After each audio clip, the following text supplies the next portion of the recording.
What's going on, guys? Foresight Capital here, and today I want to talk about Palantir's recent price action and my current price target for Palantir, as well as where I think it'll be trading over the next 2 to 3 years.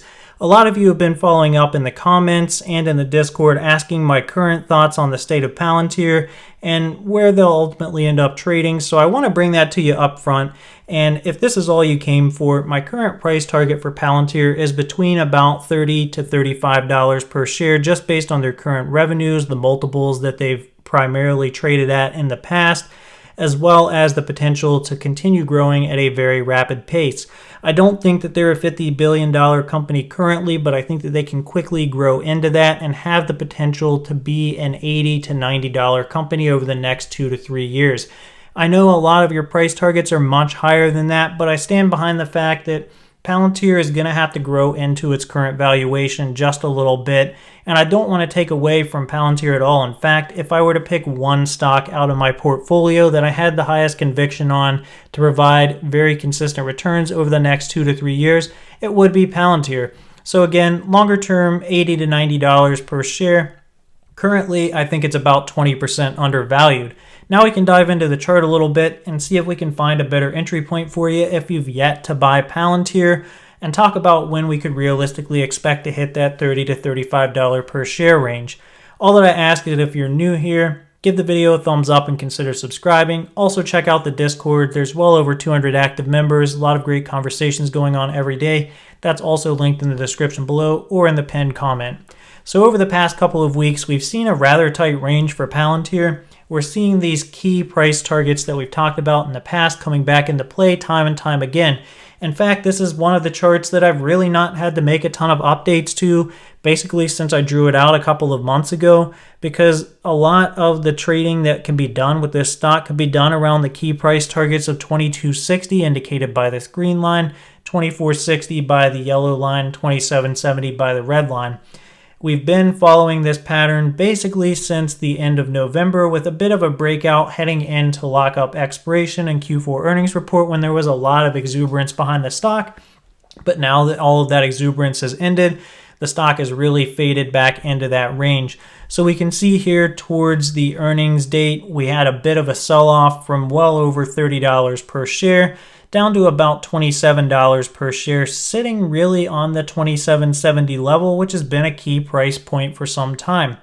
We saw a couple of days where the price actually dipped below, came back down and tested $24.60, and then spiked above $27.70 yet again, ultimately to be sold off all the way down to $22.60, indicated by this green line, where we've tested that price multiple times over the past couple of weeks.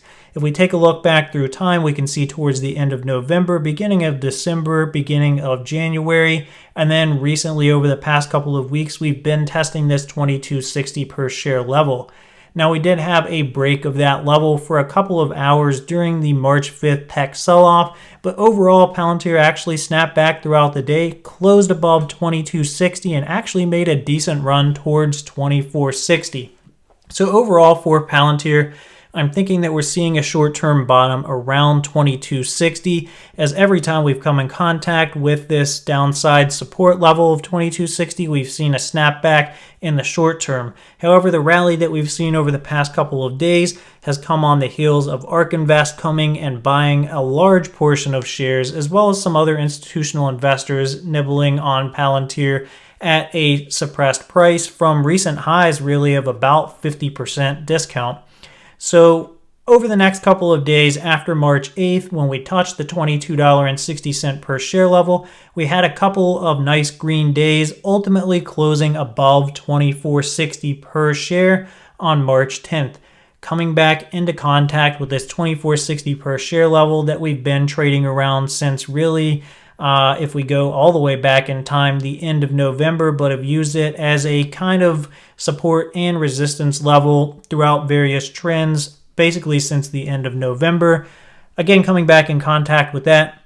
And then over the next couple of days, we saw some green days in the tech sector, in the market as a whole, and we've seen Palantir follow that trend up to almost come back and test $27.70. So where do I think it's going to trade over the next couple of days? I'm never right on a day-to-day basis, but I really think that we need to see a bit of a pullback both in tech stocks and in the broader market. There's been a lot of stimulus rally, and a lot of you will say, well, tech stocks have been selling off. I really think that the sell-off is not over there. Palantir tends to follow the tech stocks a little more closely than the broader market. So when the NASDAQ is selling off, but the Dow Jones is up, we're seeing Palantir be down. So I really think that we could see a bit of a pullback to the $24.60 per share level. What I would really want to see in an ideal scenario is for Palantir to hold that $24.60 level just like it held $22.60 and start the next leg up back towards pushing towards $27.70. Now we know from the past that Palantir likes to fake breakout above $27.70 just to break down over the next couple of days. So even if we do see a continuation of the market rally that we've been seeing, we're really going to need to see a couple of days, maybe 3 or 4 trading days where the entire price action is above $27.70, meaning that Palantir breaks above this level and holds there for 3 or 4 days before we can really start talking about the next leg up.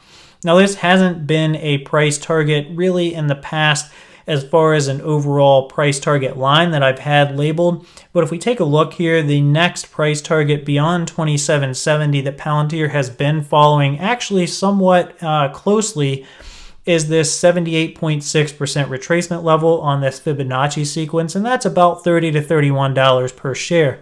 If we take a look back towards the end of January, beginning of February, we can see that after spiking to highs of $45 per share, when we had some consolidation, it was right around this $31 per share level before seeing a bit of a bounce, and then overall came back down to nearly tested again on February 12th, but we saw a bit of a gap down heading into the 16th into earnings. So overall, after we break through that $27.70 level, which again may not happen tomorrow, it may not happen over the next week, we may see a test and then a pullback before setting up a new base at $24.60 and continuing the push higher. But after we see that consistent break for, I'd say, 3 to 4 days above $27.70, I would really start looking for a push towards that $30 or $31 per share level right here in this blue box.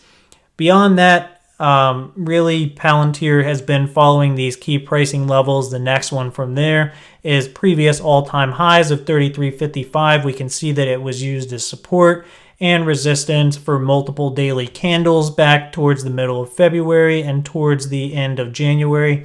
So there's a lot of potential upside for the stock in the short term. I really think that if investors continue to come in and buy on a large scale, and I'm speaking of larger funds, ETFs, mutual funds, keep coming in and buying Palantir in large quantities, I think that investor exuberance can come back into this and continue pushing it higher. Those are the key price levels that we want to watch. I realize this video went a bit long. I rambled a little bit. I just wanted to give a quick update, though, on where I think it's going to trade. Still key price levels, $24.60, $27.70. If we can hold $24.60 to the downside and start a new rally towards $27.70, break above it and hold it for a few days, really, I think we can see a big run in Palantir, but we need to hold that $24.60. Worst case, we see a pullback to $22.60, and we know that it's consistently held that price point basically since the last time that we really had a test of that in January. So about as long of a term trend as you can have for a stock that's been trading since September. Definitely let me know your thoughts down in the comments on your shorter term goal for Palantir, as well as where you think it'll be trading over the next 2 to 3 years. I really appreciate you stopping by. Again, if you're new, don't forget to subscribe. I'm going to continue to follow up on Palantir and other stocks in the future. Thanks for stopping by, and catch you in the